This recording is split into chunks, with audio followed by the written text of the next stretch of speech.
ഞാനൊരു 5-8 മാസത്തിന് ശേഷം ആദ്യമായിട്ടൊരു പൊതുവേദിയിൽ പ്രത്യക്ഷപ്പെടുകയാണ്. അത് ഈ കേരളപ്പിറവി ദിനം തന്നെ ആയതിൽ എനിക്ക് അതിയായ സന്തോഷമുണ്ട്. കേരളത്തിനേക്കാൾ ഒരു 4-5 വയസ്സ് കുറവാണ്. കേരളം എന്നേക്കാൾ ഇളയതാണ്, എന്നേക്കാൾ ചെറുപ്പമാണ്. അപ്പോൾ നിങ്ങൾക്ക് പ്രതീക്ഷിക്കാവുന്നേ ഉള്ളൂ കേരളം എത്രത്തോളം ചെറുപ്പമാണ്. നമ്മുടെ സാമൂഹിക സൂചികകൾ പലപ്പോഴും ലോകത്തെ അമ്പരപ്പിച്ചിട്ടുണ്ട്. ലോകത്തിൻ്റെ അതിസമ്പന്ന രാജ്യങ്ങളുടെ 20-ലൊരു ഭാഗം പോലുമില്ലാത്തൊരു കേരളമാണ് ഇത്രയും വലിയ നേട്ടങ്ങൾ കൊയ്യുന്നത്. ഒരുപാട് സാമൂഹ്യ സേവന രംഗത്ത് നമ്മൾ ഒരുപാട് മുന്നിലാണ്, മറ്റു പലരെയും അപേക്ഷിച്ച് മുന്നിലാണ്. ഈ നേട്ടങ്ങളെല്ലാം നേടിയത് നമ്മുടെ സാമൂഹ്യ ബോധത്തിൻ്റെ, നമ്മുടെ ജനാധിപത്യ ബോധത്തിൻ്റെ ഫലമായിട്ട് തന്നെയാണ്. ഇന്ന് മുഖ്യമന്ത്രി ഇവിടെ അതിദാരിദ്ര്യമുക്ത സംസ്ഥാനമായി കേരളത്തെ പ്രഖ്യാപിക്കുമ്പോൾ അതിനേക്കാൾ വലിയൊരു ഉത്തരവാദിത്തമാണ് അദ്ദേഹം ഏറ്റെടുക്കുന്നതെന്ന് ഞാൻ മനസ്സിലാക്കുന്നു. അതിദാരിദ്ര്യം മാത്രമേ, ദാരിദ്ര്യത്തിൽ നിന്ന് മാത്രമേ നാം മുക്തമായിട്ടുള്ളൂ. ദാരിദ്ര്യം ഇനിയും നമ്മുടെ മുന്നിൽ ബാക്കിയാണ്. ഒരുപാട് പ്രതിസന്ധികളെ കേരള ജനത തോളോട് തോൾ ചേർന്ന് നിന്ന് അതിജീവിച്ചിട്ടുണ്ട്. നമ്മുടെ സ്വാതന്ത്ര്യം കിട്ടുന്ന കാലത്തേക്കാൾ നമ്മുടെ ദാരിദ്ര്യരേഖ ഒരുപാട് കുറഞ്ഞ് ഈ നിലയിലെത്തിച്ചതും നമ്മുടെ സാമൂഹ്യ ബോധമാണ്, നമ്മുടെ സാമൂഹ്യ സമ്പത്താണ്. പരസ്പര സ്നേഹവും പരസ്പര വിശ്വാസവും മറ്റ് അതിർവരുമ്പുകളില്ലാതെ ഉള്ള നമ്മുടെ സാഹോദര്യവും തന്നെയാണ്. ഈ ഭരണ സംവിധാനത്തിൽ അർപ്പിക്കപ്പെട്ടിട്ടുള്ള ഈ ഉത്തരവാദിത്വം വളരെ വിശ്വാസപൂർവ്വം അവർ നിർവഹിക്കും എന്ന് തന്നെയാണ് ഞാൻ വിശ്വസിക്കുന്നത്. അതിന്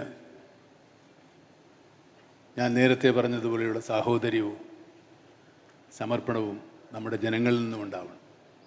അതുണ്ടാവും എന്ന് തന്നെയാണ് ഞാൻ വിശ്വസിക്കുന്നത്. ഞാൻ നേരത്തെ പറഞ്ഞതുപോലെ 8-9 മാസമായി ഒരു പൊതുവേദിയിലോ നാട്ടിലോ ഒന്നും ഇറങ്ങാത്ത ആളാണ്. ഞാനിപ്പോൾ വന്നപ്പോൾ ഒരുപാട് കണ്ണഞ്ചിപ്പിക്കുന്ന വികസനങ്ങൾ ഉണ്ടായിട്ടുണ്ട്. ഞാനിപ്പോൾ എറണാകുളത്തുനിന്ന് ഒരുപാട് ദൂരം യാത്ര ചെയ്താണ് വരുന്നത്. ഇപ്പോൾ യാത്ര ചെയ്യാൻ ബുദ്ധിമുട്ടാണ്, പക്ഷേ ഒരു 6-7 മാസങ്ങൾക്കകം ആ യാത്ര കൂടുതൽ സുഗമമാകും എന്ന് ഞാൻ വിചാരിക്കും. അത് വികസനം തന്നെയാണ്. പക്ഷേ വികസനമെന്ന് നമ്മൾ പറയുമ്പോൾ വികസനം ആരുടെ വികസനമാണ്? രാജപാതകളും വലിയ കെട്ടിടങ്ങളും നിർമ്മിക്കുന്നത് കൊണ്ട് മാത്രം നാം വികസിക്കപ്പെടുന്നില്ല.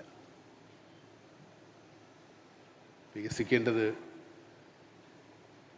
നമ്മുടെ സാമൂഹ്യ ജീവിതമാണ്. സാമൂഹ്യ ജീവിതം വികസിക്കണമെങ്കിൽ ദാരിദ്ര്യം പരിപൂർണമായും തുടച്ചു മാറ്റപ്പെടണം. ദാരിദ്ര്യം പരിപൂർണമായും തുടച്ചു മാറ്റപ്പെട്ട സ്ഥലങ്ങൾ വളരെ അപൂർവമേ ഉള്ളൂ, എൻ്റെ അറിവിലില്ല. കേരളം പലതിനും മാതൃകയായിട്ടുള്ളതാണ്. കേരള ജനത അതിൻ്റെ എന്നും ആ സംരംഭങ്ങൾക്ക് പിന്നിലുണ്ടായിട്ടുണ്ട്. ഇതുപോലെ ദാരിദ്ര്യം തുടച്ചു മാറ്റാൻ ഞാൻ നേരത്തെ സൂചിപ്പിച്ചതുപോലെ തോളോട് തോള് ചേർത്ത് സാഹോദര്യത്തോടെ നമുക്ക് ദാരിദ്ര്യത്തെ നേരിടാം, ദാരിദ്ര്യത്തെ അതിജീവിക്കാം.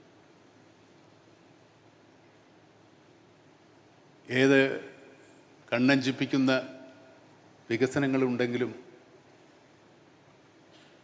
വിശക്കുന്ന വയറിന് മുമ്പിൽ ഒരു വികസനത്തിനും വിലയില്ല. ആ വയറുകൾ കൂടെ കണ്ടു തന്നെയാണ് വികസനങ്ങൾ നമ്മൾ കാണേണ്ടതും പൂർത്തീകരിക്കേണ്ടതും.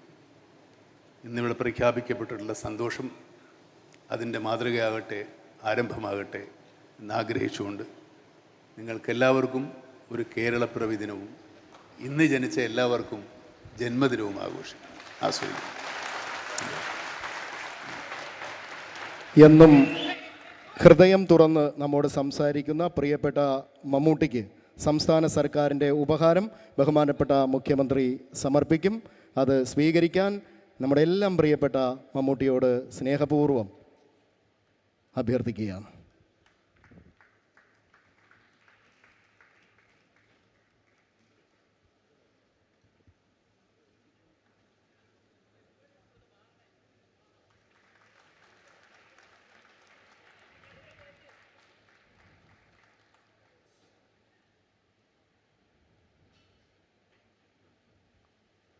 Thank you.